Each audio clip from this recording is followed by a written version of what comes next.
वाञ्छाकल्पतरुभ्यश्च कृपा सिन्धुभ्यैव च पतितानां पावनेभ्यो वैष्णवेभ्यो नमो नमः। नमो महावदन्याय कृष्णप्रेमप्रदायते कृष्णाय कृष्णचैतन्य नामिने गौरतिशे नमः।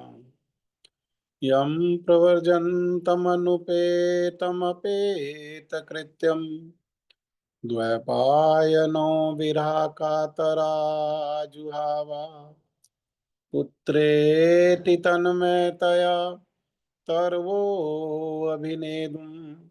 स्तं सर्वभूतहृदयं मुनिमानतोऽस्मि।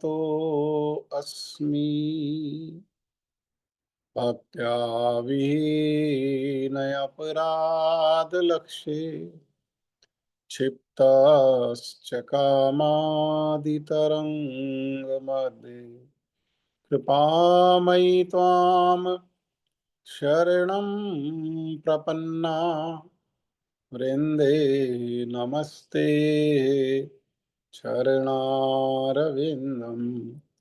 वृन्दे नमस्ते चरणारविन्दं वृन्दे नमस्ते चरणारविन्दम्।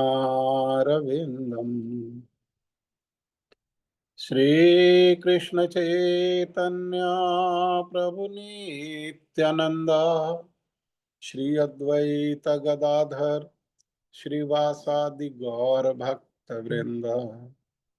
हरे कृष्ण कृष्ण कृष्ण हरे हरे, हरे राम राम राम हरे हरे। मैं सबसे पहले मेरे गुरुपाद पद्मा नित्य लीला प्रविष्ट ओम विष्णुपाद परमहंस परिव्राजक आचार्य अस्तोत्र शत युगाचार्य श्री श्रीमद भक्ति वेदांत शिल नारायण गोस्वामी महाराज जी के अभय चरणारविंद में अनंत कोटि दंडवत प्रणाम करते हुए उनकी कृपा याचना करता हूँ। तदुपरांत नित्य लीला प्रविष्ट ओम विष्णुपाद स्तोत्र शत श्री श्रीमद भक्ति वेदांत स्वामी महाराज शिल प्रभुपाद जी के चरण सरोज में अनंत कोटि दंडवत प्रणाम। गुरु परंपरा के चरणों में अनंत कोटि दंडवत प्रणाम। कथा के श्रोता वृंद वैष्णव वैष्णवी माता भाई बहन प्रभु आप सभी को मेरा यथायोग्य प्रणाम। श्रीमद् भागवत गीता यथारूप अध्याय 2 श्लोक संख्या 2 को हम विस्तार से सुन रहे थे और चर्चा कर रहे थे कि पूर्ण परम परात्पर परतत्व भगवान श्री कृष्ण सबके स्वामी, इस रूप में हमको यहाँ भगवान को स्वीकार करना। भगवान से स्वतंत्र कोई नहीं। जैसा हमने पढ़ा कि शिव ब्रह्मा आदि आदि में बाकी सब आ गए, उनको भी भगवान के समान या भगवान से स्वतंत्र समझना ये भी अपराध है। तो इसको हम भय से ही नहीं स्वीकारें, इसको हम लोग अंधे होकर के नहीं स्वीकारें, अंधविश्वास के आधार पर नहीं स्वीकारें, शास्त्र के आधार पर स्वीकारें हम लोग। हाँ, तथ्यों के आधार पर, तत्व के आधार पर हमको ये बात को स्वीकार करना चाहिए कि अन्य अन्य ग्रंथ, श्रीमद् भागवत में तो है ही महिमा। श्रीमद् भगवत गीता में भगवान स्वयं ही कह रहे हैं, मत्ता परतरम नान्यत किंचित अस्ति धनंजया। मेरे समान या मुझसे श्रेष्ठ जो है कोई भी नहीं है। हाँ? स्वयं वे भगवान कह रहे हैं, अहम सर्वस्य प्रभवो, मैं ही सबका स्वामी हूँ। मत्ता सर्वम प्रवर्तते, मुझी से सब कुछ सब आया है, पहले भी मैं था और अंत में भी अकेला मैं ही रहूँगा। तो इस प्रकार से हमें उन्हें पूर्ण भगवान के रूप में स्वीकार करना होगा। तो उसी को हम स्वीकार करने में हमारे को सहजता हो, सरलता हो और हमें सहायता मिले भगवान को समझने के लिए, इसीलिए बड़ी कृपा करके श्रील भक्ति वेदांत स्वामी महाराज श्रील प्रभुपाद जी ने ये अलग-अलग ग्रंथों से ये पहला श्लोक को जिसको हमने सुना था, ब्रह्मेति परमात्मेति श्री भगवान इति शब्द थे, इसको उन्होंने लिया है श्रीमद् भागवतम से। हाँ, श्रीमद् भागवतम प्रमाणम अमलम। श्रीमद् भागवत जो है अमल प्रमाण है। हमारे लिए मूल प्रमाण क्या है? हमारे गौड़ीय वैष्णवों के लिए विशेषकर ये श्रीमद् भागवत ही प्रमाण है। आगे भी वे इसकी श्लोक की व्याख्या करते हुए कह रहे हैं कि श्रील व्यासदेव जी के जो पिता हैं श्री पाराशर मुनि,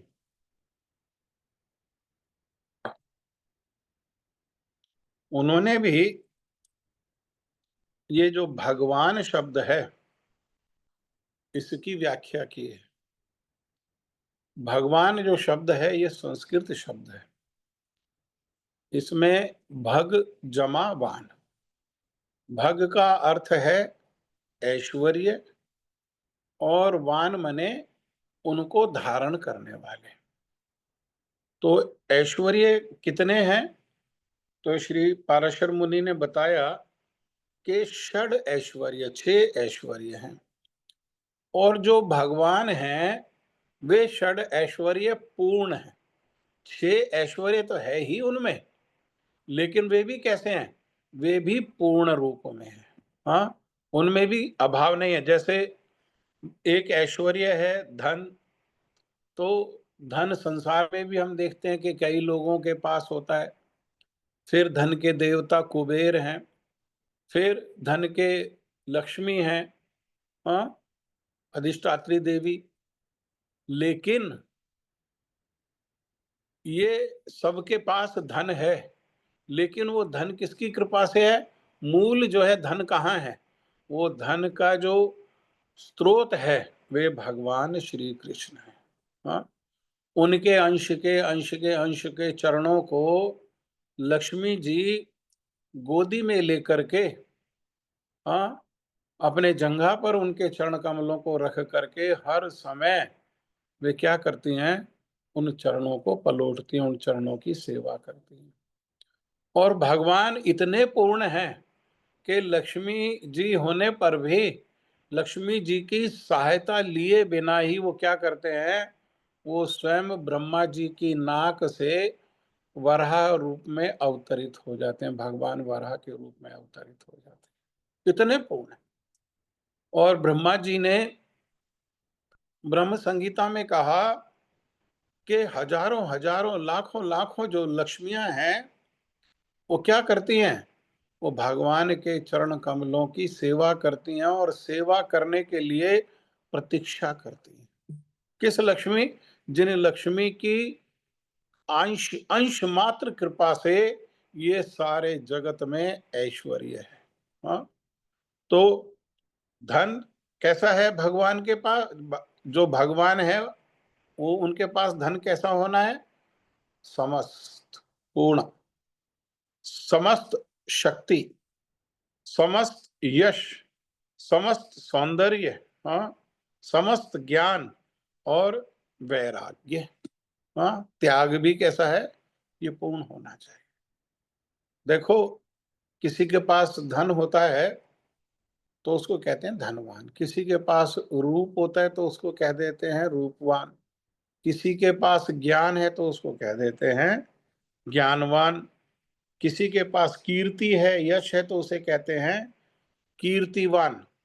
लेकिन जिसके पास ये 6 के 6 ऐश्वर्य पूर्ण रूप में, एक तो समस्त ऐश्वर्य और सारे ऐश्वर्य भी किस प्रकार से पूर्ण रूप में होते हैं, उसी को कहते हैं भगवान। तो ये सारे के सारे 6 के 6 ऐश्वर्य कहाँ हैं? ये भगवान श्री कृष्ण में है। ये 6 ऐश्वर्य जो है पूर्ण रूप में एकमात्र भगवान श्री कृष्ण में। हाँ? उनके रूप की जब चर्चा होती है तो संसार में अनेकों अनेक भक्त हैं जिन्होंने उनके रूप की महिमा को गाया, है ना?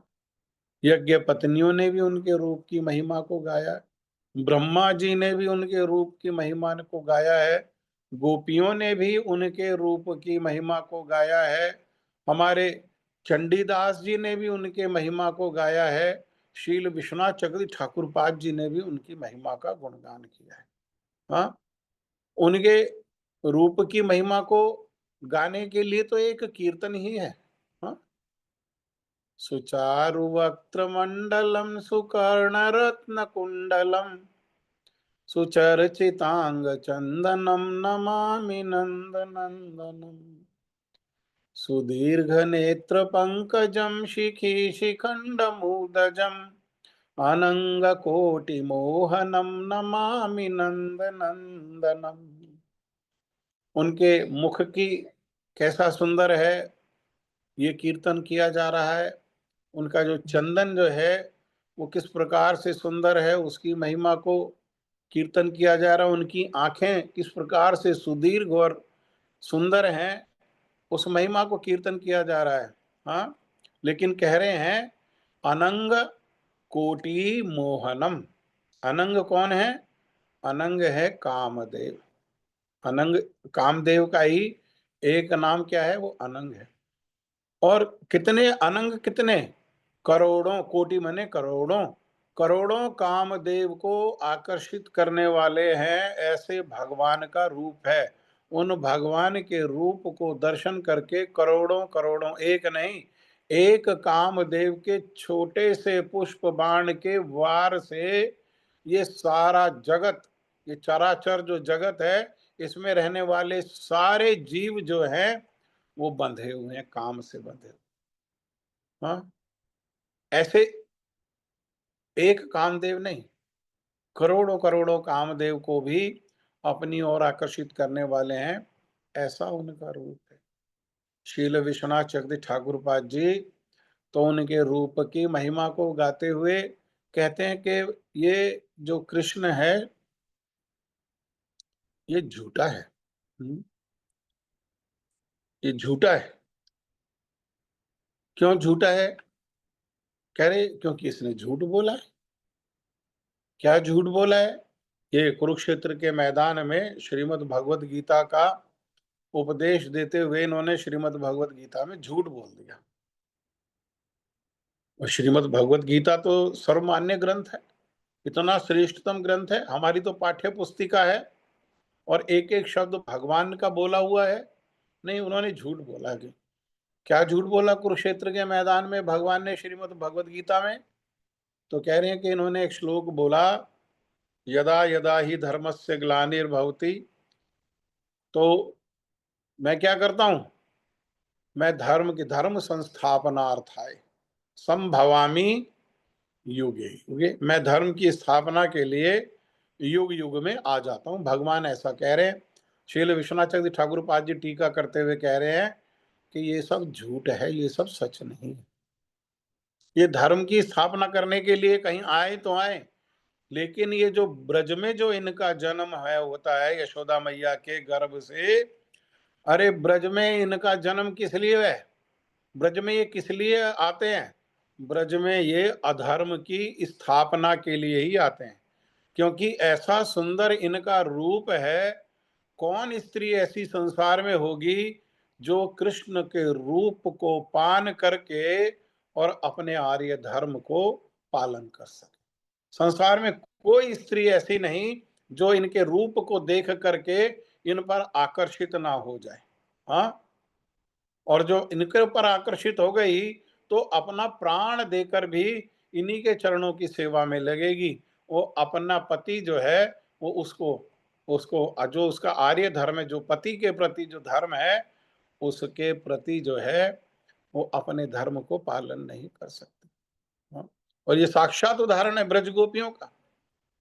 भगवान श्री कृष्ण ने कार्तिक में शरद पूर्णिमा को रात को बंसी वादन किया, और बंसी वादन क्या किया, एक एक गोपी के कान में उसके नाम से पुकारा, और गोपियां जिस अवस्था में थी, जैसी थी, वो वैसे ही चली आई। मेरे गुरुजी तो कहते हैं, किसी ने एक आंख में सुरमा डाला, दूसरे में नहीं डाला, तो ऐसे ही आ गई। किसी ने एक कान में कुंडल पहना, दूसरे में नहीं पहना, तो ऐसे ही आ गई।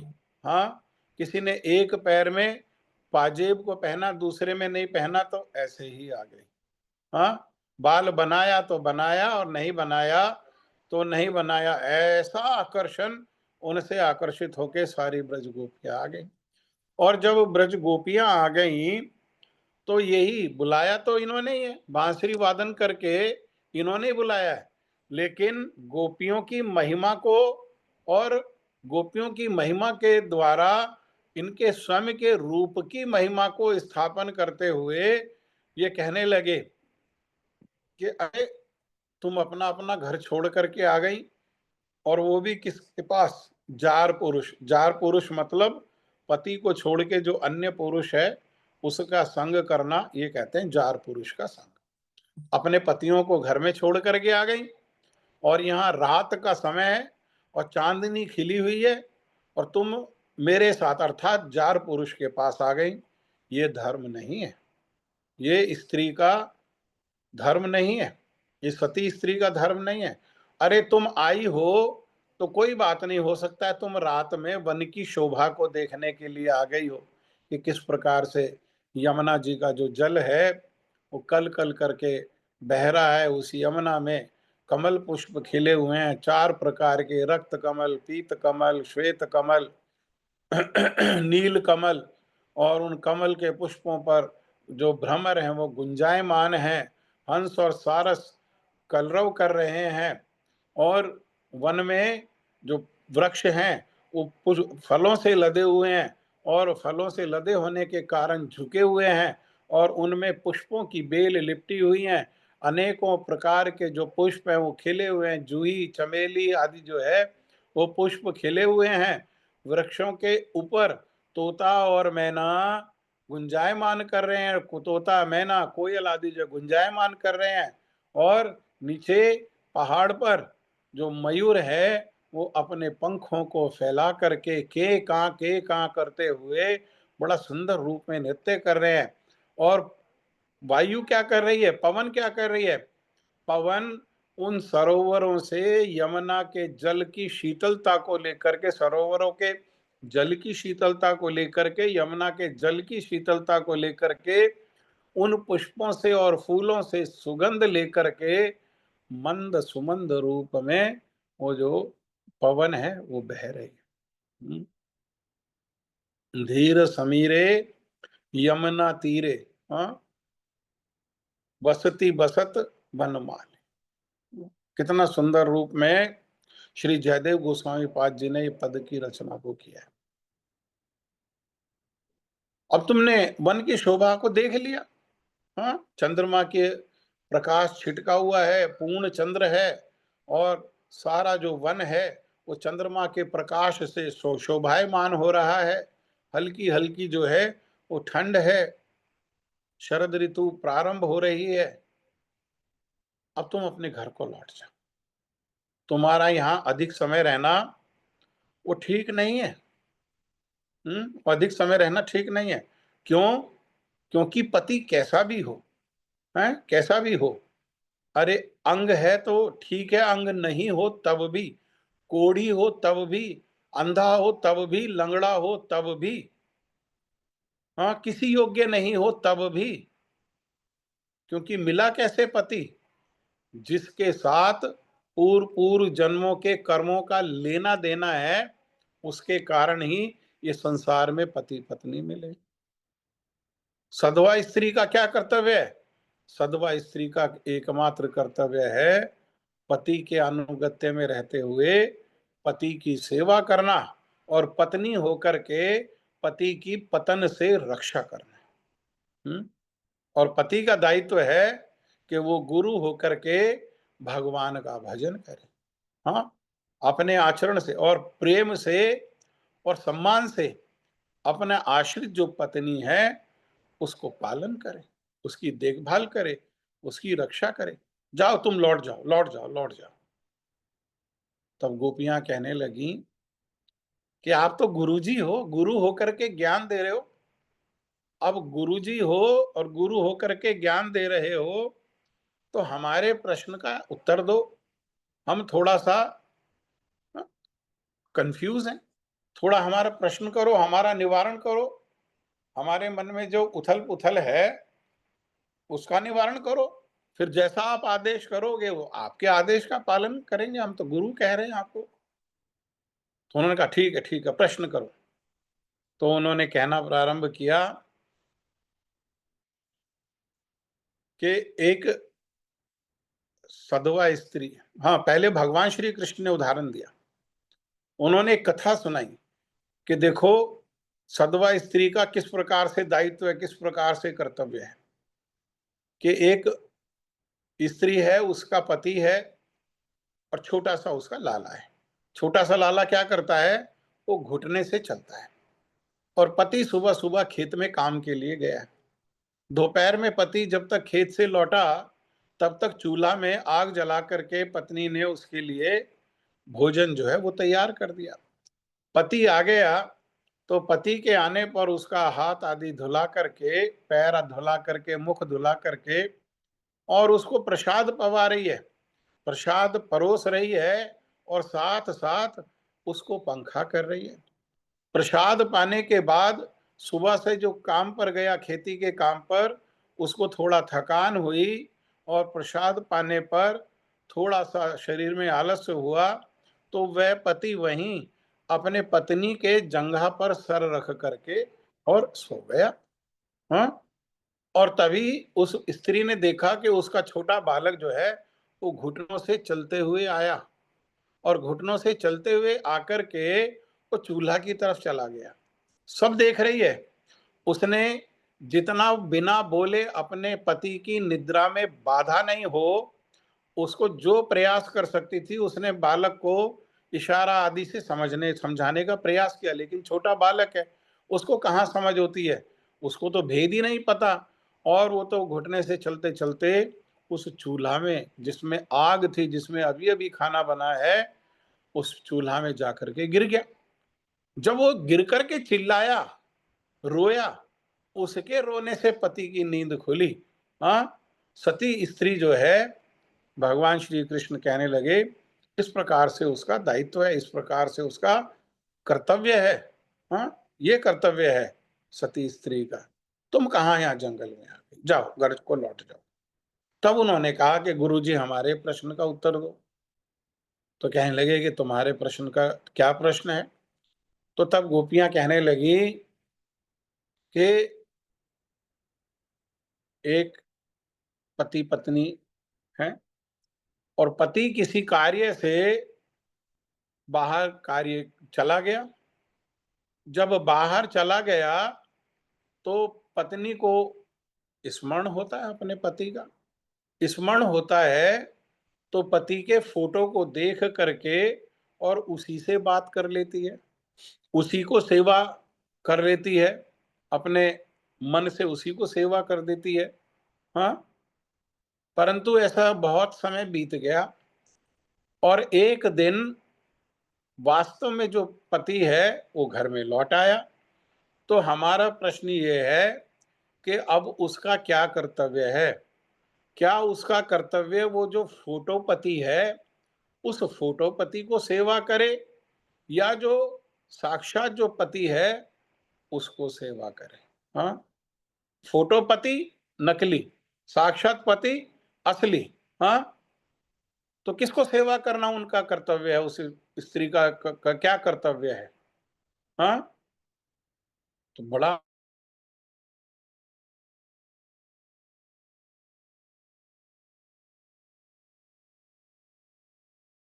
है। अब साक्षात पति को सेवा करना, उसको खिलाना पिलाना, उसका ध्यान रखना, ये सब उसका कर्तव्य है। हाँ, अर्थात गोपियां क्या कह रही हैं? गोपियां कह रही हैं कि ये जो संसार में जो पति है, ये वास्तव पति नहीं है। क्यों नहीं है वास्तव पति? क्योंकि संसार में जो पति है वो सामर्थ्यहीन है सब। पति होने के लिए सामर्थ्य चाहिए। पा मन किसका सामर्थ्य चाहिए? पा मने पालन, ती मने त्राण। पालन करने का और त्राण उद्धार करने का जिसमें सामर्थ्य है वो कौन है? वो पति है।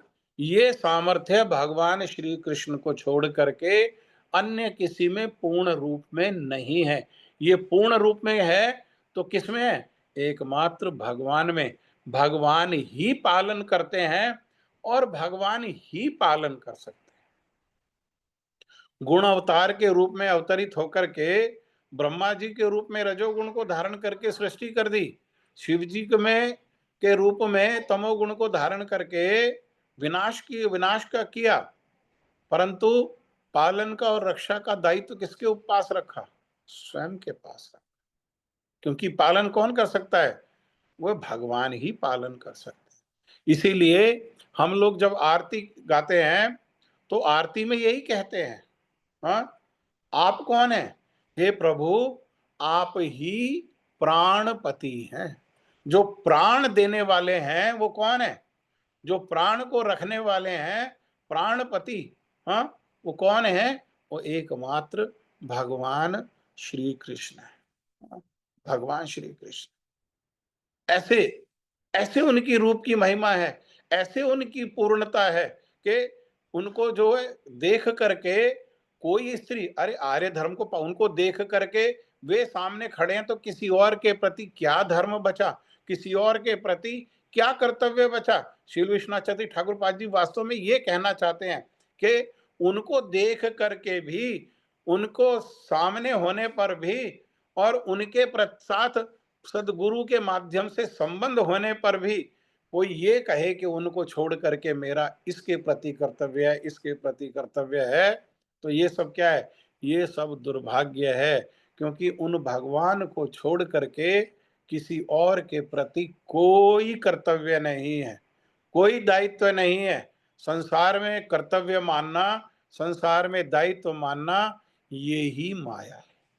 इसी को श्रील प्रभुपाद जी क्या कह रहे हैं भक्ति सिद्धांत सरस्वती ठाकुर के, भगवान को छोड़ करके ऐसा विचार रखना कि मेरा संसार के प्रति कर्तव्य है, दायित्व है, भगवान को छोड़ के, भगवान को जोड़ करके कर्तव्य दायित्व का पालन कर सकते हैं। भगवान की संपत्ति समझ करके उनका अपना उनके प्रति जो दायित्व उसका पालन कर सकते हैं। लेकिन भगवान को छोड़ करके हमारा कोई और दायित्व है और कोई कर्तव्य है, हाँ, जैसे आज होली है तो आज होली क्या कारण क्या हो गया? होली के कारण आज भगवान, आज जो है भगवत गीता की क्लास नहीं सुनेंगे। आज क्या करेंगे? आज हमारा दायित्व है कि संबंधियों के जाएंगे, रिश्तेदारों के यहाँ जाएंगे, उनको बुलाएंगे, गुंजिया खाएंगे, समोसा खाएंगे, ये हमारा दायित्व है। होली दहन के लिए जाएंगे, इसके लिए जाएंगे, उसके लिए जाएंगे नहीं। भगवान जो कह रहे हैं उनकी वाणी को सुनने के लिए हम सब, लेकिन हम हम जो है ये पहले तो इतना ज्ञान नहीं, ज्ञान हो जाए तो इतना शक्ति नहीं हम एकत्र कर पाते, हाँ, क्योंकि भगवान में अभी हमारी श्रद्धा नहीं है।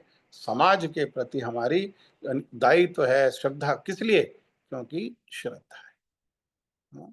समाज के प्रति श्रद्धा है, भगवान के प्रति श्रद्धा का अभाव है। लेकिन उनको देख करके भी वो क्या कह रहे हैं कि कोई आर्य धर्म पालन करना बाकी रहता ही नहीं है। वे सबके प्राणपति हैं, ये वे सबके वास्तवपति हैं, वास्तवपति हैं वे सब।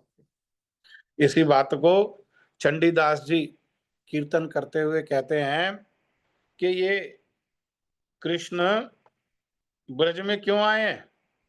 ये कुलवती स्त्रियों के कुल को विनाश करने के लिए आए।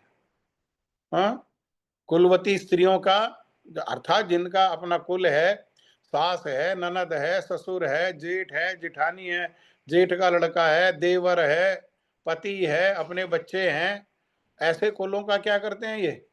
ऐसे कुलों का विनाश कर देते हैं। कैसे विनाश कर देते हैं? स्वयं श्रीमती राधा रानी कह रही हैं। हाँ, वो क्या कह रही हैं?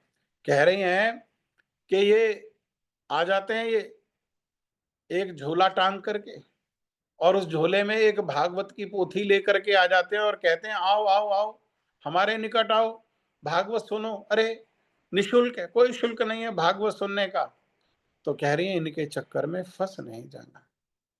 जो इनके चक्कर में फंस जाता है वो कैसा हो जाता है? जैसे ये खुद है, इनका इनके घर का अपना, कुल का अपना विनाश होया हुआ, ना ये घर के हैं ना ये बाहर के, ये कहीं के भी नहीं है। और ऐसे ही क्या करते हैं, जो इनके निकट आता है उनको भी ये ऐसा ही बना देते हैं। वापस लौट सकते, लेकिन बाकी संसार के लोगों को सावधान कर रहे हैं कि भैया अगर कुल में, परिवार में, समाज में इसमें मन लगा हुआ है तो खबरदार वृंदावन मत जाना। हम्म। अगर वृंदावन चले गए तो खबरदार केसी घाट नहीं जाना, और केसी घाट गलती से चले गए तो वहां गोविंद जी के मंदिर में तो बिल्कुल नहीं जाना। और गलती से गोविंद जी के मंदिर को अगर चले गए तो वहां जो गोविंद है उसको दर्शन नहीं करना। उसको दर्शन करने से क्या होता है? उसको दर्शन करने से संसार का विनाश हो जाता, फिर संसार के योग्य नहीं रहता, संसार विनाश हो जाता है।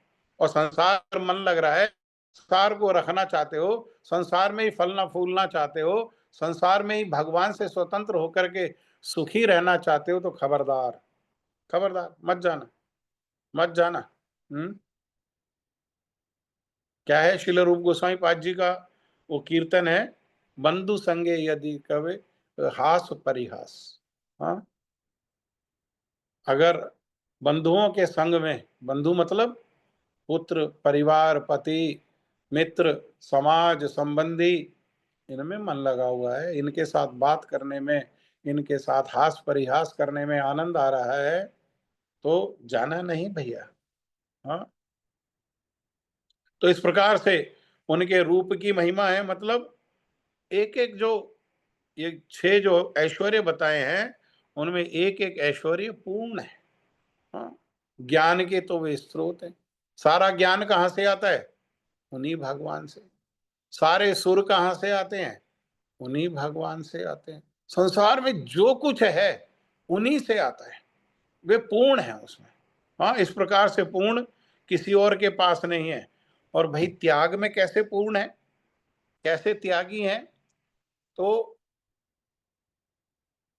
श्रील विश्वनाथ चक्रवर्ती ठाकुर पाद जी ही त्यागी शब्द की टीका करते हुए वैराग्य, हाँ, तो श्रील विश्वनाथ चक्रवर्ती ठाकुर पाद जी कहते हैं कि 100 करोड़ शत कोटि गोपियों के बीच में है कृष्ण अकेले, एक पुरुष।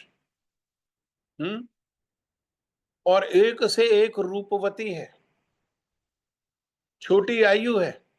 हाँ, और चंद्रमा का प्रकाश है, ऋतु अनुकूल है, सब अनुकूल है। अर्थात पतन के सारे कारण वहां पर उपस्थित हैं। लेकिन वे कैसे हैं? त्यागी हैं कि वो इन स्त्रियों के 100 करोड़ स्त्रियों के बीच में रहकर भी अखंड ब्रह्मचारी हैं। ऐसे त्यागी हैं, ऐसे त्यागी। कामदेव से भी युद्ध हुआ, कामदेव ने आक्रमण किया उसी परिस्थिति में, तब भी, तब भी, हाँ, वे क्या है? वे ब्रह्मचारी, पूर्ण रूप में ब्रह्मचारी, ऐसे त्यागी है। इसीलिए वो कौन है? वो भगवान है जिनके पास समस्त धन, समस्त शक्ति, समस्त यश, समस्त सौंदर्य, समस्त ज्ञान और पूर्ण त्याग है। इनसे युक्त परम पुरुष जो है वो भगवान कहलाता है। ऐसे परम पुरुष कौन है? ऐसे परम पुरुष ब्रह्मा जी कह रहे हैं, जिनको पुरुष गोविंदमादि पुरुषम तम अहम भजामी। हाँ, और आगे स्वयं ब्रह्मा जी कह रहे हैं, ईश्वर परम कृष्ण सच्चिदानंद विग्रह अनादिरादिर गोविंद सर्व कारण कारणम। ईश्वर अनेक है। जैसा हम चर्चा कर रहे थे, अनेकों अनेक ईश्वर हैं। उन ईश्वरों के भी जो परम हैं, उन ईश्वरों के भी नियंता हैं, जो उन नियंता का अर्थ होता है कंट्रोलर, जो उनको भी कंट्रोल करने वाले हैं, जो उनको भी शक्ति प्रदान करने वाले हैं, वे हैं परम ईश्वर। वो कौन है परम ईश्वर? तो ब्रह्मा जी कह रहे हैं कृष्ण। ईश्वर परम कृष्ण सच्चिदानंद विग्रह, और उनका विग्रह है, उनका रूप है। कैसा रूप है? साधारण संसार का जैसा रूप नहीं है। उनका रूप कैसा है? उनका रूप है सत चित आनंद घन मूर्ति है। सत मने सनातन। उनकी सत्ता कैसी है? उनकी सत्ता सनातन है, हमेशा हमेशा के लिए है। वो हमेशा से भगवान थे, भगवान हैं, और हमेशा भगवान रहेंगे। कोई भी ना भगवान था, ना है, ना बन पाएगा। हाँ, भगवान बना नहीं जा सकता, वे भगवान। हाँ, आदि में भी, मध्य में भी, और अंत में भी, हर समय उनकी सत्ता कैसी है? उनकी सत्ता सनातन है। चित, चित माने ज्ञान। ज्ञान कैसा? पूर्ण ज्ञान। पूर्ण। हाँ, ज्ञान की पराकाष्ठा, जिस ज्ञान के बाद और कुछ क्या, अर्थात क्या पूर्ण ज्ञान क्या है? पूर्ण ज्ञान क्या है संसार में? अरे वे भगवान हैं, हम उनका अंश हैं, हम उनके सेवक हैं, और हमारा क्या कर्तव्य है? हमारा कर्तव्य है उन भगवान की सेवा करना।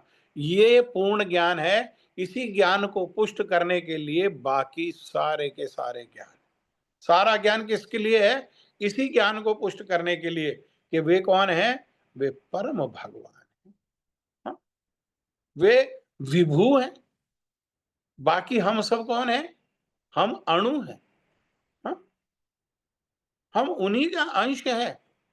कोई स्वांश है, कोई भिन्नांश है। हम कौन है?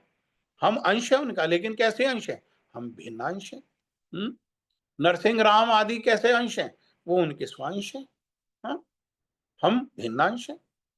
लेकिन सबका क्या कर्तव्य है?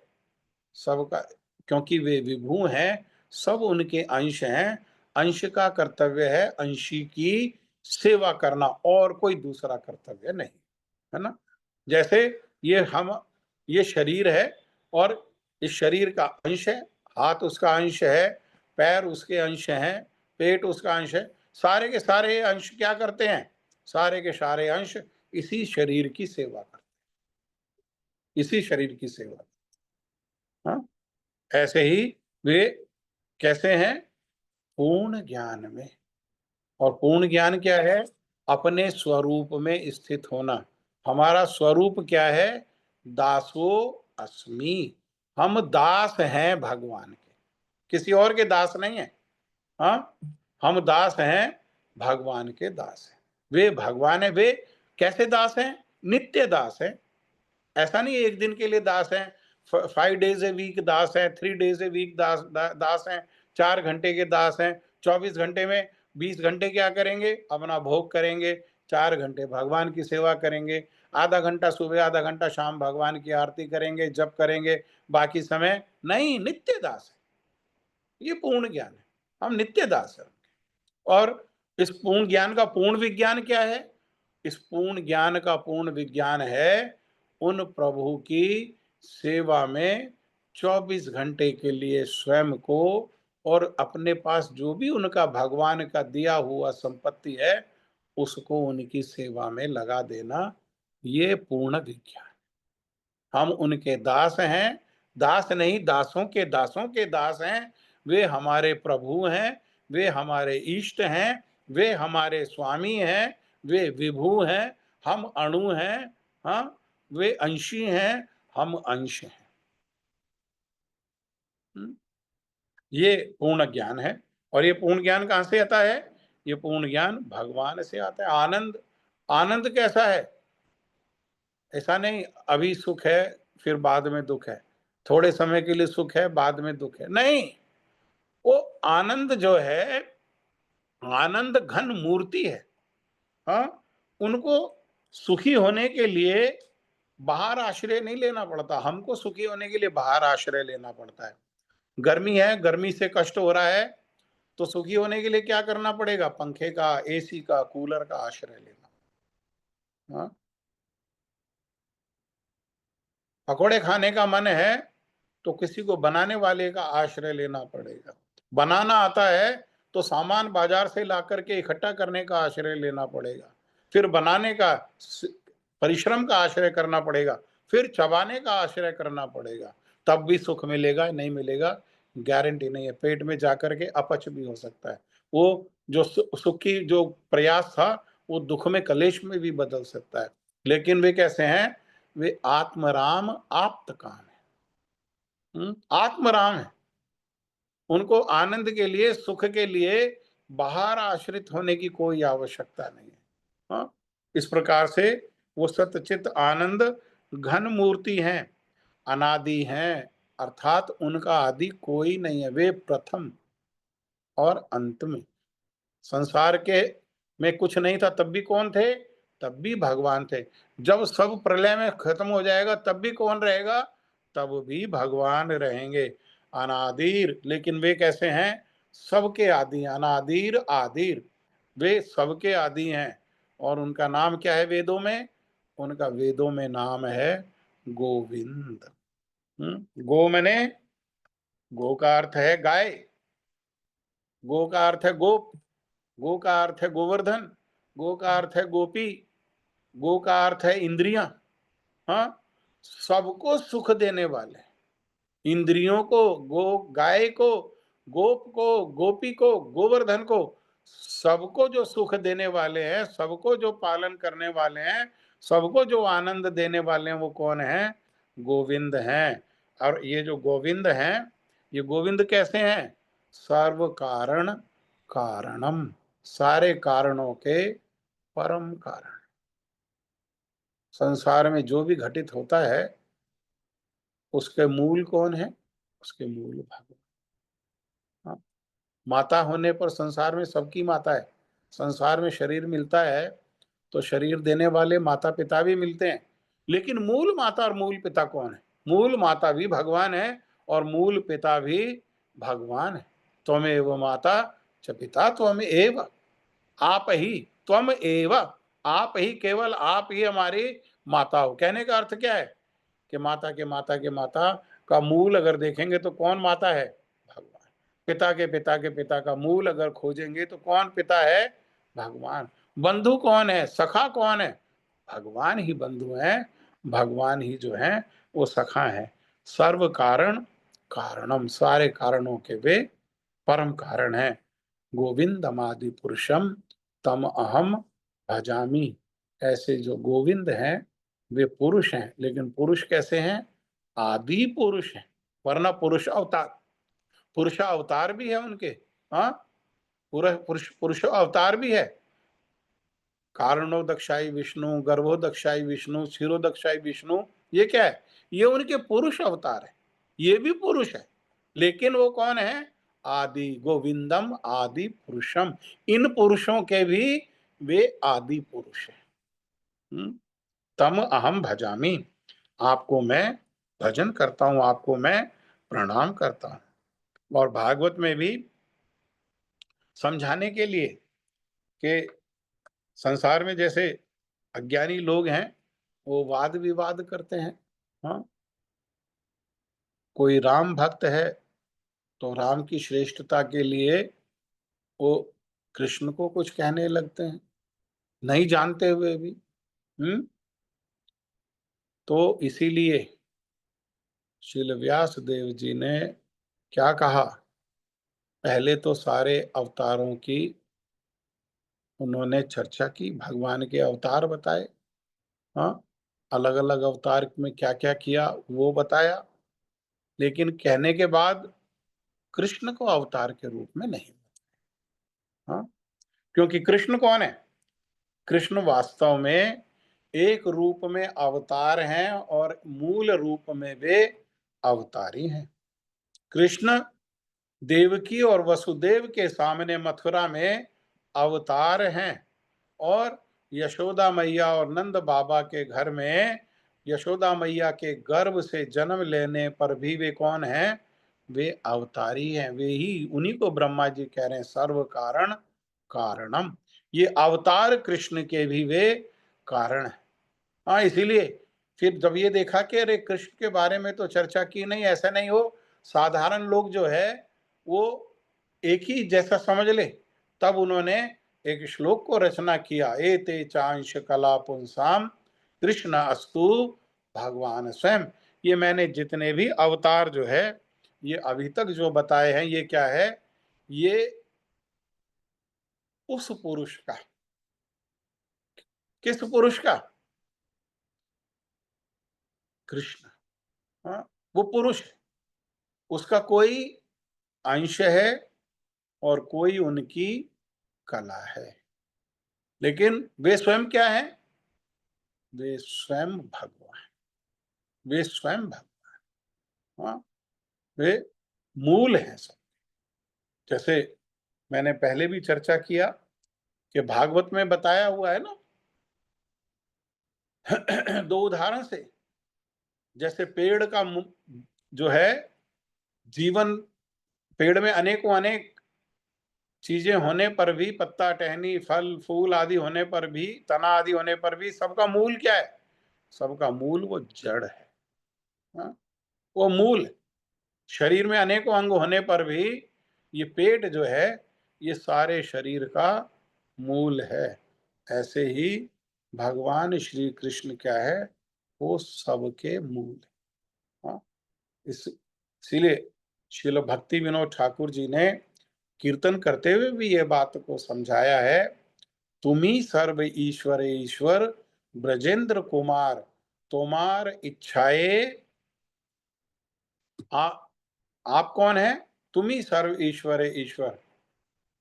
आप सारे ईश्वरों के भी ईश्वर हैं। किस रूप में? ब्रजेंद्र कुमार। ब्रज। हाँ, ब्रज के इंद्र, ब्रज के राजा कौन है? नंद बाबा। नंद बाबा का जो कुमार है, नंद नंदन, यशोदा नंदन, ब्रजेंद्र नंदन, गोपीजन वल्लभ, ये क्या है? ये परम ईश्वर है। तुम्ही सर्व ईश्वर ईश्वर ब्रजेंद्र कुमार। तोमार इच्छा है, आपकी इच्छा से ही विश्व सृजन संहार। आपकी इच्छा के लिए ही क्या होता है? ये विश्व क्या सृजन होता है और इस विश्व का समय आने पर संहार हो जाता है, इच्छा मात्र से। इच्छा मात्र से। और उनकी इच्छा से क्या होता है? तब इच्छा मते ब्रह्मा करेन सृजन। आपकी इच्छा से ही ब्रह्मा क्या करते हैं? वो सृष्टि करते हैं। तब इच्छा मते विष्णु करेन पालन। आपकी इच्छा से ही विष्णु क्या करते हैं? वो पालन करते हैं। तब इच्छा मते शिव करेन संहार। और आपकी इच्छा से ही, आपकी प्रीति प्रसन्नता के उद्देश्य से, आपके सुख के उद्देश्य से, आपकी सेवा के उद्देश्य से ही शिव जी क्या करते हैं? ये संहार करते। तब इच्छा मते माया सृजे कारागार। और आपका बनाया हुआ जो विधान है, उस विधान को जो पालन नहीं करते हैं, उनको दंड देने के उद्देश्य से ही ये माया जो दुर्गा है वो क्या करती है? वो दुर्ग जेल, वो सजे, वो सृष्टि करती है किसकी? कारागार की। कौन सा कारागार? जिस कारागार में हम सब रह रहे हैं, जिस कारागार में हम सब बद्ध हैं, बंधे हुए हैं। हाँ? स्वतंत्र नहीं है। यहाँ पर जीव दो प्रकार के होते हैं। एक वो जो है बद्ध जीव है, और दूसरे जीव कैसे हैं? एक नित्यबद्ध है और एक नित्य स्वतंत्र है। हमेशा हमेशा। हम कैसे हैं? हम भगवान के विधान को पालन नहीं करने के कारण, उनके विधान को तोड़ने के कारण हम क्या हैं? हम नित्यबद्ध हैं। किसमें? ये माया देवी के जो कारागार है, इसमें बद्ध है।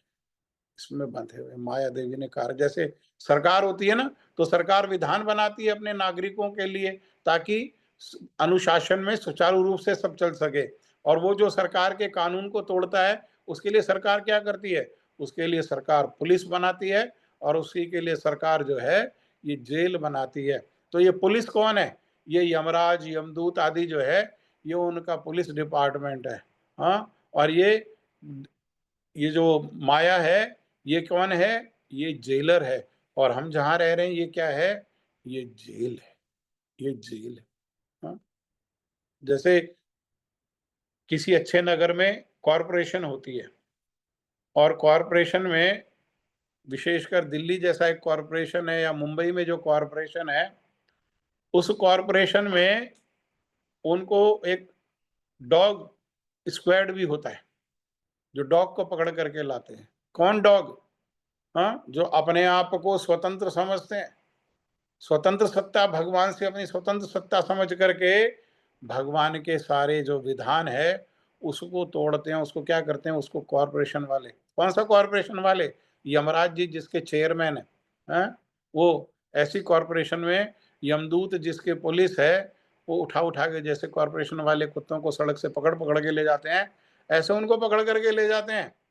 लेकिन दूसरी तरफ जो भगवान के सदगुरु के शरणागत हैं, और सदगुरु शरणागत होकर के जिन्होंने पट्टा पहन लिया अपने गले में, है ना, जैसे कुत्ता होता है ना, एक पालतू और एक फालतू, जिन्होंने पट्टा पहन लिया है, उनको ये कॉरपोरेशन के लोग अधिकारी नहीं है कि वो हाथ लगा सके। हाँ, श्री भट्ट जी ने एक कीर्तन की रचना की है, और उन्होंने तो, वो कह रहे हैं, यम डर प्यो जब दास कहायो, मदन गोपाल शरण तेरी आयो।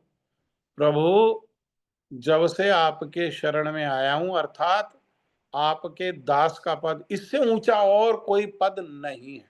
संसार के लोग मूर्ख, अज्ञानी होकर के संसार के पदों के लिए, प्राप्त करने के लिए इतना प्रयास करते हैं, इतना प्रयास करते हैं, इतनी चेष्टा करते हैं, करने योग्य कर्म भी करते हैं, नहीं करने योग्य कार्य भी करते हैं। एक व्यक्ति डॉक्टर बनने के लिए कितने मेंढकों को मर्डर करता है, कितने मेंढकों को कत्ल करता है। फल नहीं भोगना पड़ेगा क्या? और क्या बनेगा? हाँ, समय हो गया। जी प्रभु जी।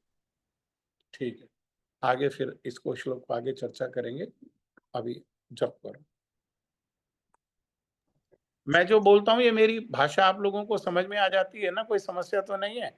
सरल है ना? प्रभु जी मेरा एक क्वेश्चन है।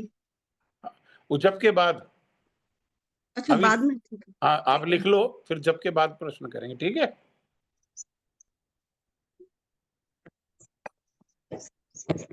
इस कौन करेगा जप? मैं करूंगा प्रभु जी। शशांक प्रभु की जय हो। करिए। जप। वंदे हम श्री गुरु श्रीयुतपति कमलम श्री गुरून् वैष्णवांश श्री रूपम सागर जातम सहगण अमितम तम सजीवम साद्वैतम सावधूतम परिजन सहितम श्री कृष्ण चैतन्य देवम श्री राधा कृष्ण पदान सहगण विता शिव शाखा वितांश श्री कृष्ण चैतन्य कृपा कविता या मर्यादित दक्षति वैष्णवनां कृपावलम माता पृष्ठकामि श्रीमद्भक्तिदं भारती माश्रय नमो विष्णुपादाय राधिकाय प्रियात्मने श्री श्रीमद्भक्ति वेदांत नारायण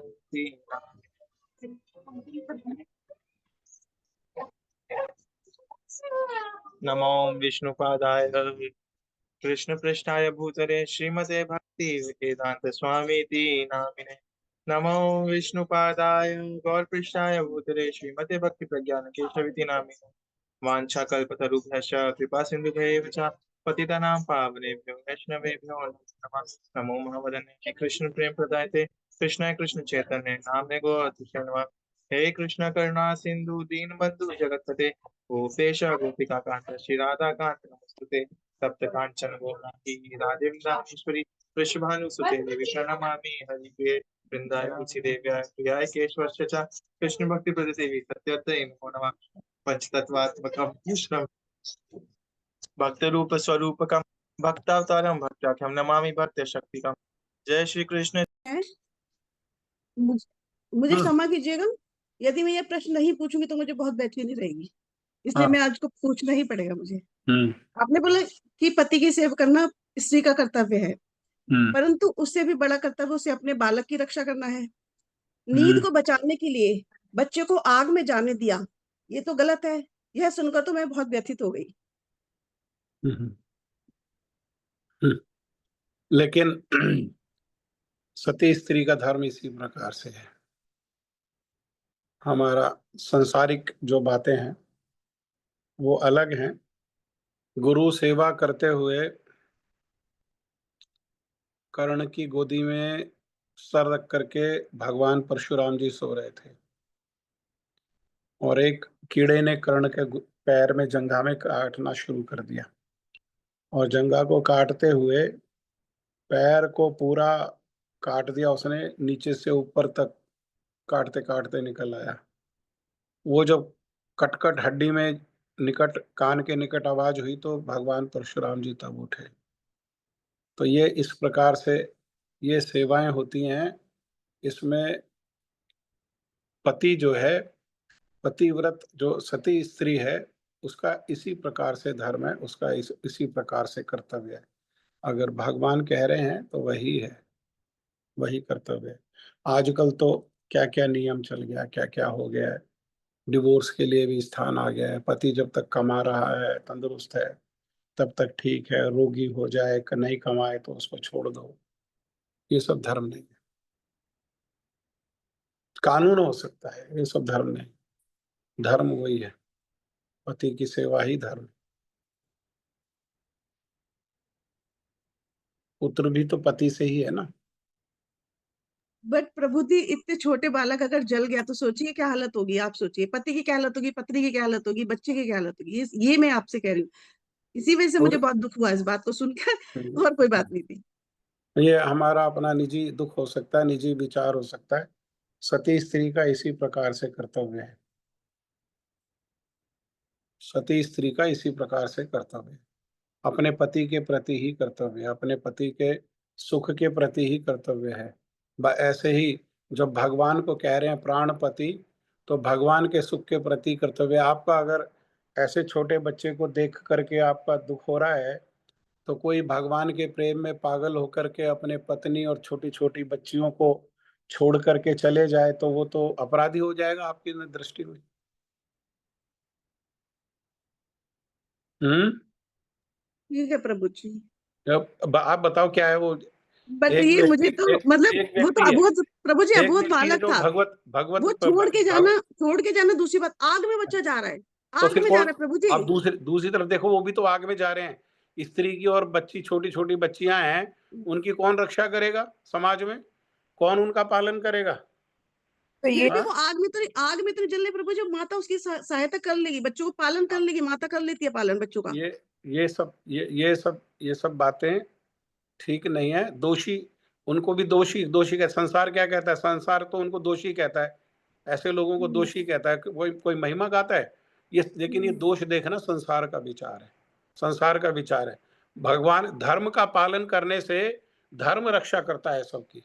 हाँ, अगर कोई कोई कोई कहे ये पति ठीक है, ये पति अपने परिवार में रह करके पालन कर रहा है, उससे ज्यादा धर्म जो है वो उसका पालन करता है। धर्म ही रक्षा करने वाला है और धर्म ही पालन करने वाला है। सबका अपना अपना धर्म है।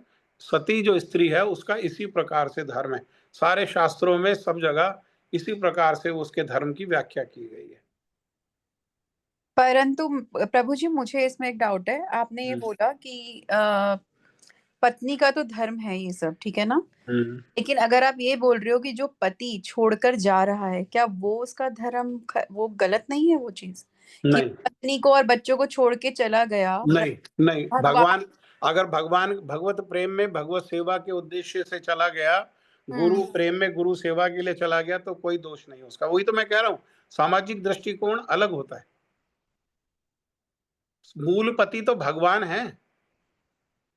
अभी ऐसे तो फिर गोपियों को भी लोगों ने लांछन लगाया कि ये तो क्या, इन्होंने क्या किया। इन्होंने देखो कृष्ण के लिए अपने पति को छोड़ करके आ गए। गोपियां तो स्वयं कह रही हम तो छोड़ के आ गए, पति सुतान्वया भ्रातृ बांधवा, अपने पति को छोड़ करके आ गए, अपने बेटा को छोड़ करके आ गए। हाँ, सुत मने बेटा, पति सुतान्वया भ्रातृ भाई को छोड़ करके आ गए, बंधु को छोड़ करके आ गए, लौकिक और पारलौकिक मर्यादा को छोड़ करके आ गए, गुरुओं की आज्ञा को छोड़ करके आ गए, यहां तक कि गुरुओं की आज्ञा को छोड़ करके आ गए। तो क्या गोपी दोषी हैं? नहीं, भगवान कह रहे हैं, भगवान ने एक ही तक प्रकार के भक्तों का ऋण माना है। किसी भगवान के सब ऋणी है, भगवान किसी के ऋणी नहीं है, लेकिन भगवान गोपियों को कह रहे हैं कि मैं तुम्हारा ऋणी हूं गोपियों। हाँ, तुमने क्या किया? तुमने दुस्तज ग्रह श्रृंखला को भी तोड़ करके तुमने मेरे लिए, किसके लिए? मेरे लिए लौकिक मर्यादा और पारलौकिक मर्यादा, हाँ, यहाँ भी नरक की स्थिति, वहां भी नरक की स्थिति, लेकिन तुमने कोई चिंता नहीं करी। पति धर्म को छोड़ेंगे तो नरक की प्राप्ति होगी। हाँ, यहाँ भी नरक की, यहाँ नरक की प्राप्ति कैसे होगी? समाज के लोग, कोई कुछ कहेगा, कोई कुछ कहेगा, कोई कुछ कहेगा, यहाँ भी नरक जैसा जीवन, और शरीर त्यागने के बाद तो साक्षात नरक मिलेगा ही मिलेगा। हाँ, लेकिन तुमने किसके लिए किया? मेरे लिए किया। मैं तुम्हारा ऋणी हूं, मैं तुम्हारा, और कैसा ऋणी हूं?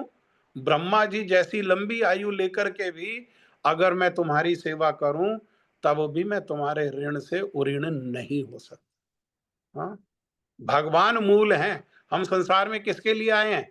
हम संसार में पति पत्नी बनने के लिए, बच्चे पैदा करने के लिए, इसके लिए नहीं आए हैं। हम संसार में आए किस लिए हैं? आए हैं हरि भजन को। ओटने लगे कपास, ये तो सब कपास का ओटना है ये संसार। तो मूल क्या है?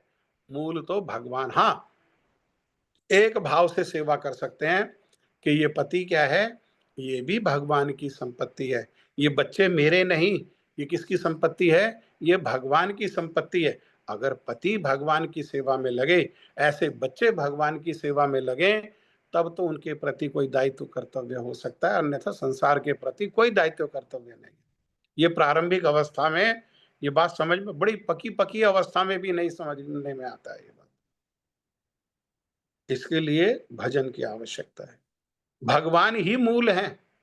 भगवान प्रारंभ में थोड़ी कहा, भगवान ने 18वें अध्याय में कहा, सर्वधर्मान परित्यज्य माम एकम शरणम व्रज। सारे धर्मों को त्याग दो। सारे धर्म में क्या पति धर्म नहीं आता? सारे धर्म में संतान धर्म नहीं आता क्या? सारे धर्म में समाज धर्म नहीं आता? वो कह रहे सर्व, उन्होंने एक्सेप्शन थोड़ी ना कहा है कि पति धर्म को पालन करो तब, और जो उससे समय बचे उसके बाद मेरे पास आ जाओ। पत्नी धर्म को पालन करो, उससे जो समय बचे नहीं। वो कह रहे हैं सर्वधर्मान परित्यज्य माम एकम शरणम व्रज। किसी और की शरण में नहीं रहना, किसी समाज की, किसी देश की, हाँ, किसी दुनिया की, किसी पति की, किसी पत्नी की, बच्चे की, सास की, बहू की, ननद की, जेठ की, जेठानी, किसी शरण में नहीं।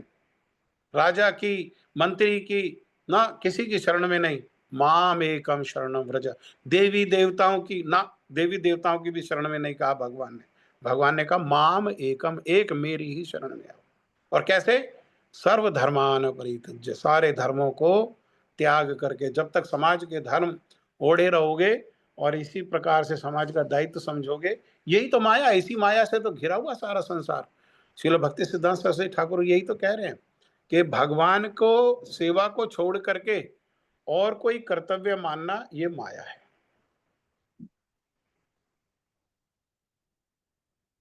तो अभी हमारी जैसी स्थिति है उसी स्थिति में रहें, धीरे धीरे धीरे, क्योंकि फल जब तक कच्चा होता है ना, तो वो क्या है, वो अपने पेड़ से चिपका रहता है, पेड़ से चिपका रहता है। पकते ही फल क्या होता है? पकने पर फल रुकेगा वृक्ष पे। आम का फल कच्चा है तो लटका रहेगा, पक जाएगा तो रुकेगा? पक जाएगा तो अपने आप टपक जाएगा। पकने पर अपने आप भगवान की ओर, जब भक्ति पकती है तो अपने आप भगवान की ओर टपक जाते हैं। फिर वो कि ये पेड़ ने मेरा पालन किया, ये पेड़ ने मेरा सिंचन किया, पेड़ नहीं होता तो मैं कैसे होता, ये कैसे होता, वो फल ये विचार नहीं करता। पकने पर क्या करता है? पकने पर फल जो है वो पेड़ को छोड़ देता है। ऐसे ही पकने पर भजन में जो पकता है वो संसार उससे अपने आप छूट जाता है, उसके पास समय ही नहीं है संसार के प्रति। समझ में आया है? हाँ माता लोग थोड़ी सी भावनात्मक होती हैं, तो उनको इस तरह की, इसीलिए वो माता लोग भक्ति में उन्नति तो करती हैं, प्रारंभिक अवस्था में आ जल्दी आती हैं, श्रद्धा होती है उनमें, लेकिन उन्नत होकर के पकने में उनको थोड़ा सा समय लगता है, क्योंकि प्रभु उनका जी परिवार में और इसमें और उसमें अधिक आसक्ति होने के कारण। हाँ जी, क्या कह रहे हैं शशांक प्रभु? वो जरूरी भी तो है ना प्रभु जी, यदि वो नहीं देखेंगी उनको परिवार भी तो देखना है ना प्रभु जी। अब पति वो कर रहे हैं, मतलब पति धर्म है कि वो पैसा कमाए, है ना, और पत्नी धर्म है कि वो परिवार को देखे। पर आजकल पत्नियां भी वो भी धन भी कमा रही हैं, वो परिवार भी देख रहे हैं, तो पत्नियां तो ओवरलोडेड हैं। इसलिए भजन का कोई समय नहीं है। फिर भी वो भजन के लिए समय निकाल रही हैं। तो भजन यही है कि भगवान ही प्राणपति हैं, भगवान ही पति हैं, और उन्हीं के प्रति दायित्व, उन्हीं के प्रति कर्तव्य है। जब तक ये बात समझ में नहीं आती तब तक संसार में जैसे लगे रहो, और ये विचार हृदय में आए उसके लिए भजन करो, भगवान से प्रार्थना करो, एक दिन वो विचार पके। शशांक जी, आप कुछ कह रहे थे? हाँ प्रभु जी, एक प्रश्न है प्रभु जी हाँ। कि एक दंपति हैं, वो भक्त हैं, और उनके बीच में कोई मत विवाद होता है। हम्म एक दंपति है, वो भक्त हैं दोनों, हम्म और उनके बीच में विवाद होता है। हम्म तो पत्नी को किसकी सुननी चाहिए, गुरु की, जो दीक्षा गुरु है उसकी, या अपने पति की? और पत्नी के लिए मूल गुरु कौन रहेगा, दीक्षा गुरु या पति? दे गुरु तो गुरु ही है ना? अब उसी का सुनना चाहिए। और विवाद होता है अगर दोनों भक्त हैं, पति और पत्नी दोनों भक्त हैं, तो शास्त्र प्रमाण है, शास्त्र को प्रमाण करके, शास्त्र को देख करके उस विवाद का निवारण कर लेना चाहिए। शास्त्र जो कहता है वो बात मानना पड़ेगा, शास्त्र की गाइडेंस में चलना पड़ेगा, शास्त्र चक्षु बना करके शास्त्र जो कहता है वही अंतिम प्रमाण है, उसी को मानना पड़ेगा। अगर हम शास्त्र को नहीं जानते हैं तो जो शास्त्र को जानने वाले हैं उनके निकट जाकर के फिर उनसे चर्चा करनी पड़ेगी।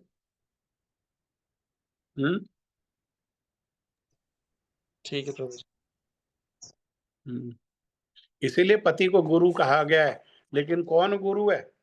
वो पति गुरु है जो भगवान के भजन में लगा हुआ है और अपने आचरण से भगवान की भक्ति को सिखा रहा है, और अपने आश्रित पत्नी को भी भोग की सामग्री ना समझ करके उसको प्रेम से, सम्मान से पालन करते हुए उसको भी भगवान की ओर लगा रहा है, उसको भी भगवान को नहीं। इसलिए ये है पति। और पत्नी, पत्नी खाली पत्नी नहीं है, पत्नी है धर्म पत्नी। पत्नी का क्या कर्तव्य है? पति को धर्म के पालन में, पति जो धर्म का कार्य करे उसके में सहभागिनी वो बने, ये है धर्म पत्नी। पत्नी को धर्म पत्नी कहा जाता है। खाली पत्नी का अर्थ है जो पति का पतन ना होने दे। धर्म पत्नी का अर्थ है कि पति धर्म को पालन करने वाला हो, और उस धर्म को पालन करने में जो सहायता करे वो है धर्म पत्नी। जैसे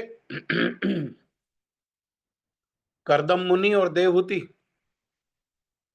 करदम मुनि और देवहूति का विवाह हुआ, और उसी समय, जिस समय विवाह हुआ उसी समय बजाय भोग में लगने के करदम मुनि तो जो है भगवान का भजन में लग गए, और भगवान के भजन में वो तो बिल्कुल समाधि में हो गए।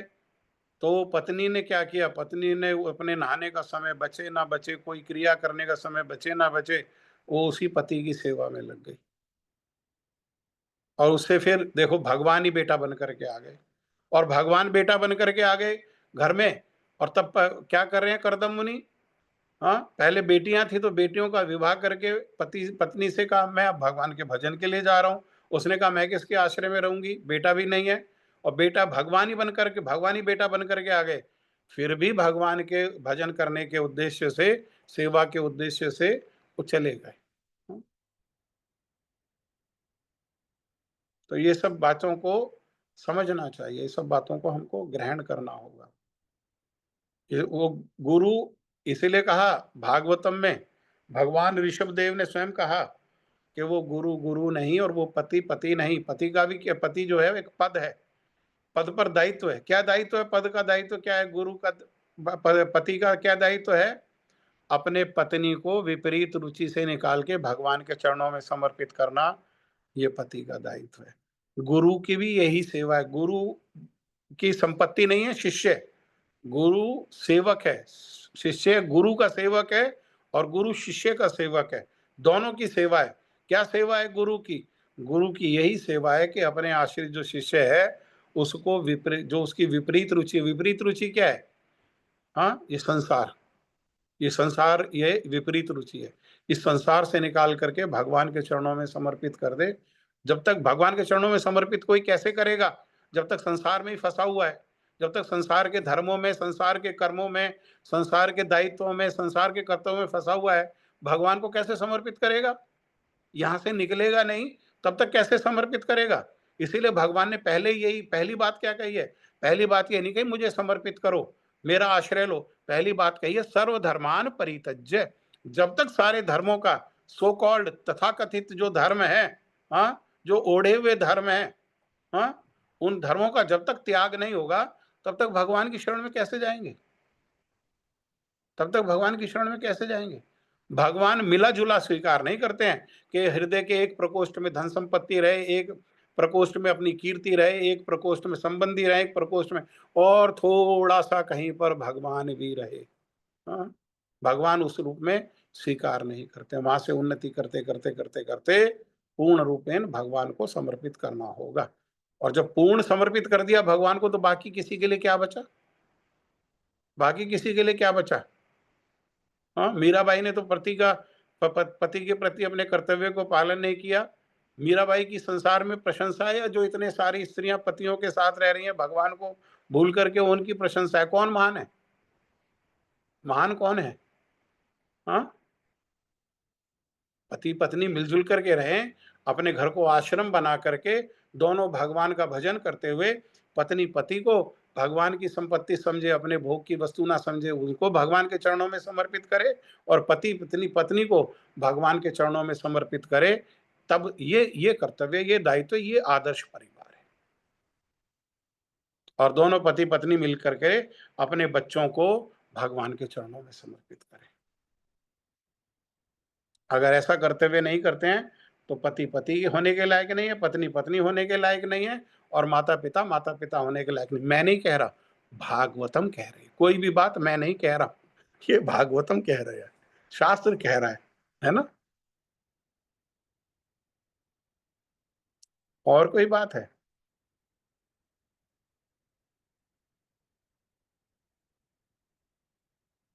और कोई प्रश्न है? ठीक है फिर। हाँ, श्रील गुरुपाद पद्म की जय। जय श्री श्री गुरु वरांगम धर्विका गिरिधारी श्री राधा विनोद बिहारी श्री राधा रमण बिहारी श्री राधा गोविंद देव की जय। कल कल गौर पूर्णिमा है। कल श्रीमन चैतन्य महाप्रभु का जन्मोत्सव है, और जन्मोत्सव के लिए, उनकी प्रीति प्रसन्नता के लिए उपवास करना चाहिए। हाँ, जैसे एकादशी का उपवास होता है, ऐसे ही कल ये गौर पूर्णिमा का उपवास है। और उपवास का मूल है साधु संग, भगवान की सेवा और कीर्तन, हरि कथा श्रवण। तो इस सब की व्यवस्था श्री राधा गोविंद गौड़िया मठ में कल शाम को 6 बजे से रहेगी। आप सभी का जो है उसमें स्वागत है। वहाँ हम महाप्रभु का जन्म लीला, महाप्रभु के आने के कारण, महाप्रभु का जो अवदान है, इन सब में चर्चा करेंगे। ठीक है। जय नित्य लीला प्रविष्टोम विष्णुपाद स्तोत्र श्री श्रीमद भक्ति वेदांत श्रील नारायण गोस्वामी महाराज की जय। जय नित्य लीला प्रविष्टोम विष्णुपाद स्तोत्र श्री श्रीमद भक्ति वेदांत वामन गोस्वामी महाराज की जय। जय नित्य लीला प्रविष्टोम विष्णुपाद स्तोत्र श्री श्रीमद भक्ति वेदांत शील त्रिविक्रम गोस्वामी महाराज की जय। जय नित्य लीला प्रविष्टोम विष्णुपाद स्तोत्र श्री श्रीमद भक्ति विज्ञानशील भारती गोस्वामी महाराज की जय। जय नित्य लीला प्रविष्टोम विष्णुपाद स्तोत्र श्री श्रीमद भक्ति वेदांत स्वामी महाराज शील प्रभुपाद की जय। जय नित्य लीला प्रविष्टोम विष्णुपाद स्तोत्र श्री श्रीमद भक्ति प्रज्ञान श्री केशव गोस्वामी महाराज की जय। जय नित्य लीला प्रविष्टोम विष्णुपाद स्तोत्र श्री श्रीमद भक्ति दयित माधव गोस्वामी महाराज की जय। जय नित्य लीला प्रविष्टोम विष्णुपाद स्तोत्र श्री श्रीमद भक्ति श्री रूप सिद्धांति गोस्वामी महाराज की जय। जय नित्य जय लीला प्रविष्ट ओम विष्णुपाद स्तोत्र श्री श्रीमद भक्ति प्रमोदपुरी गोस्वामी महाराज की जय। जय नित्य जय लीला प्रविष्ट ओम विष्णुपाद स्तोत्र श्री श्रीमद भक्ति रक्षक श्रीधर गोस्वामी महाराज की जय। जय नित्य जय लीला प्रविष्ट ओम विष्णुपाद स्तोत्र श्री श्रीमद जगत गुरु शील भक्ति सिद्धांत सरस्वती ठाकुर शील प्रभुपाद की जय। महाभागवत जय गोवा किशोरदास बाबा जी महाराज की जय। सप्तम गोस्वामी जय श्री सच्चिदानंद भक्ति विनोद ठाकुर की जय। वैष्णव जय सार्वभौम श्री जगन्नाथ दास बाबा जी महाराज की जय। गौड़ीय जय वेदांत आचार्य शील बलदेव विद्याभूषण की जय। रसिक जय चूड़ामणि शील विश्वनाथ ठाकुर पाद की जय। श्री नरोत्तम जय श्रीनिवास श्री श्यामानंद प्रभु त्रय की जय। शील कृष्णदास कविराज गोस्वामी प्रभु की जय। शील वृंदावन दास ठाकुर की जय। जय श्री रूप सनातन भट्ट रघुनाथ श्री जीव गोपाल भट्ट दास रघुनाथ गोस्वामी प्रभु की जय। श्री स्वरूप दामोदर श्री राय रामानंद आदि गौर पार्षद वृंद की जय। शील नामाचार्य हरिदास ठाकुर की जय। अनंत कोटि वैष्णव वृंद की जय। रूपानुग गुरुवर्ग की जय। स्वपरिकर श्री गौर हरि की जय। प्रेम से कहो श्री कृष्ण चैतन्य प्रभु नित्यानंदा श्री अद्वैत गदाधर श्रीवास आदि श्री गौर भक्त वृंद की जय। श्री राधा कृष्ण गो गोपी गोवर्धन श्याम कुंड राधा कुंड द्वादशमनात्मक श्री ब्रजमंडल धाम की जय। श्री नवदीप धाम की जय। श्री वृंदावन धाम की जय। भक्ति देवी तुलसी महारानी की जय। गंगा देवी यमुना देवी की जय। युग धर्म हरिनाम संकीर्तन की जय। भुवन मंगलकारी हरे कृष्ण महामंत्र की जय। सर्व विश्व प्रदाता श्री गिरिराज महाराज की जय। श्री गिरिधारी भगवान की जय। भक्ति विघ्न विनाशक श्री नरसिंह भगवान की जय। भक्त प्रवशी प्रहलाद महाराज की जय। चारों धाम चारों संप्रदाय चारों आचार्यों की जय। आकर मठराज श्री चैतन्य मठ की जय। अन्य गौड़िया मठ शाखा समूह की जय। श्री श्री राधा गोविंद गौड़िया मठ की जय। श्री श्री राधा गोविंद देव की जय। जय श्री गौर पूर्णिमा महा महोत्सव की जय। महोत्सव पालनकारी भक्त वृंद की जय हो। श्री नवदीप धाम की जय। श्री नवदीप परिक्रमा की जय। आज के सत्संग की जय। आज के आनंद की जय। आप सब भक्तों की जय। आप सब भक्तों के परिवार की जय। निताई गौर प्रेमानंदे हरि हरि बोल। हरि हरि बोल। हरि हरि बोल। हरि हरि हरे कृष्णा राधे राधे। हरे हरे हरे राम राम राम हरे कृष्ण को भी दंडवत प्रणाम।